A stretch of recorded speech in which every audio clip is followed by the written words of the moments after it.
There are some stories that feel too strange to be real. Not because they are full of monsters or blood or impossible magic, but because they begin in such an ordinary way. A bus, a cold night, a few tired passengers trying to get home. Nothing about it sounds unusual.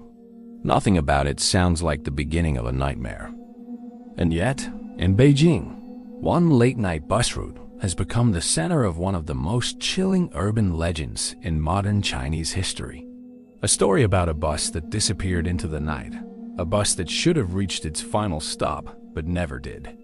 A story involving a terrified old woman and a young man who may have been saved by pure luck.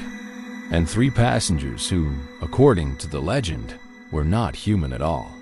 This is the terrifying story of Beijing Bus 375. It was a freezing night in November.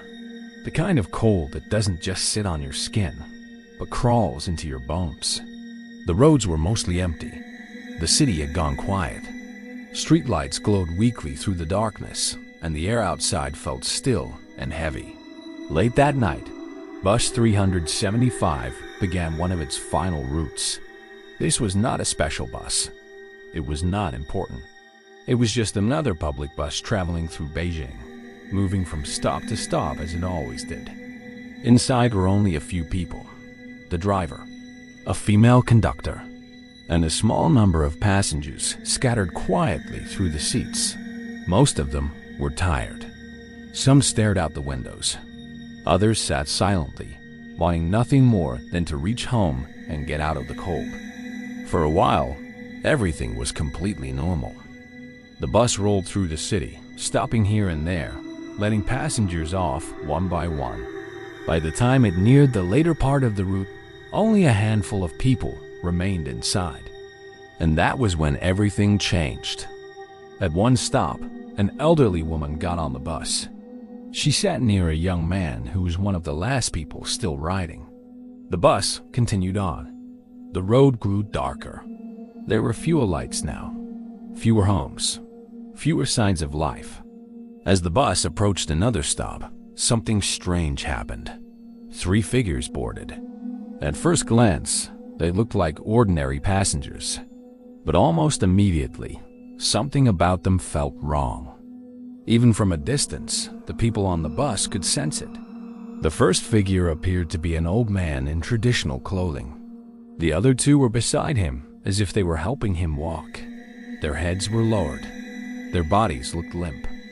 And none of them said a word. The bus driver let them on. The doors closed, and the bus moved forward again. At first, nobody spoke. Nobody wanted to be the first to say it. But the atmosphere inside the bus had changed completely. The silence was no longer peaceful. Now it felt unnatural, oppressive, like the air itself had grown thicker. People began to glance toward the 3 passengers, then quickly look away. The conductor noticed something was wrong too. Some say the 3 figures looked pale. Others claimed their faces were difficult to see, as if the light inside the bus refused to settle on them. Something about them was deeply, instinctively wrong, as if they were pretending to be human but had not studied human beings quite well enough. One of the passengers, the old woman, kept staring at them. At first, she only watched quietly. Then her expression changed. Fear spread across her face. Pure fear. She began glancing at the young man beside her, then back at the 3 figures. Minutes passed. The bus moved deeper into the dark outskirts of the road. Then suddenly, without warning, the old woman stood up. She pointed at the young man beside her and began shouting. She accused him of stealing her wallet. Her voice was loud and angry. The entire bus turned to look. The young man was stunned. He denied it immediately. He had no idea what she was talking about. But the old woman would not back down. She demanded that he get off the bus with her so she could take him to the police. The driver finally stopped the bus and ordered both of them off. In the middle of the freezing night, they were forced to leave. The doors shut behind them, and the bus drove away. The young man was furious. He turned on the woman immediately, demanding to know why she had lied and dragged him off the bus. And then the old woman told him something that made his anger disappear. She looked at him and said, "I was saving your life."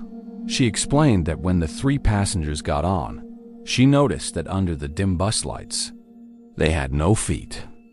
Their bodies seemed to glide rather than step, and the old man between them was not walking on his own at all. He was being carried. Anyone who stayed on that bus was in terrible danger, and so she had made a choice to force them both off. Morning came, and people began to notice. Bus 375 had never reached its final stop. It had simply disappeared.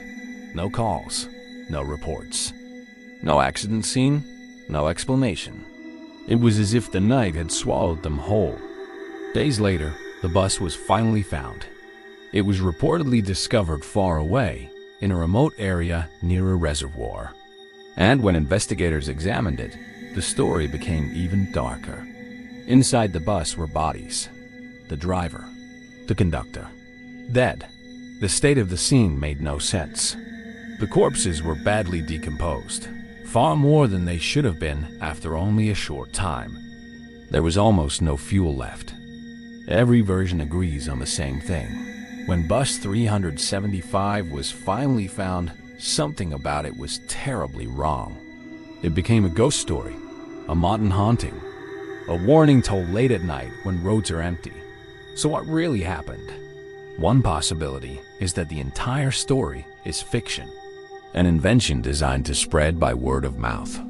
But stories like this survive because they touch something ancient in us: the fear of traveling at night, the fear of strangers. A late-night bus is already unsettling. You are enclosed. You are moving forward. You cannot easily escape. But a story like Bus 375 destroys that trust. It whispers that picking up the wrong passengers may mean it is already too late. Imagine it for a moment. Imagine the bus continuing into deeper darkness, with those 3 silent figures sitting motionless at the back. No one speaking, no one moving, only the hum of the engine, only the occasional flicker of weak bus lights. The human mind is a little horror factory. It opens a door and never closes it. Even today, people continue to tell the tale. A vehicle disappearing into the dark, never to return the same way again. So the next time you see a nearly empty bus late at night, pay attention. Maybe it is just your imagination. But then again, that is what the passengers of Bus 375 might have thought too.